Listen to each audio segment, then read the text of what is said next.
بتائیں کہ I keep کے زیر اہتمام پائیدار عوامی مالیاتی نظم و نسق پر کانفرنس کا انعقاد ہوا، جس میں شفافیت، اصلاحات اور عالمی معیارات سے ہم آہنگی کو فروغ دینے پر زور دیا گیا۔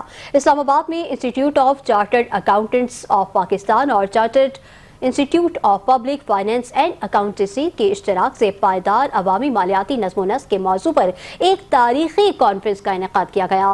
کانفرنس کے مہمان خصوصی وفاقی وزیر خزانہ سینیٹر محمد اورنگزیب تھے، جبکہ وفاقی وزیر موسمیاتی تبدیلی ڈاکٹر مصدق ملک سمیت قومی اور بین الاقوامی اداروں کے نمائندگان نے بھرپور شرکت کی ہے۔ اس موقع پر آئی کیپ کے صدر سیف اللہ کا کہنا تھا کہ آئی کیپ پاکستان کے پبلک سیکٹر میں شفافیت، ادارہ جاتی صلاحیت اور عالمی معیارات کے نفاذ کے لیے پرعزم ہے۔ انہوں نے اس بات پر زور دیا کہ مشترکہ اقدامات مالیاتی استحکام اور ESG اصولوں کے فروغ کے لیے ناگزیر ہے۔ چیئرمین آئی کیپ public sector committee Khalid Rahman نے کانفرنس کو مالیاتی گورننس کے فروغ میں سنگ میل قرار دیا۔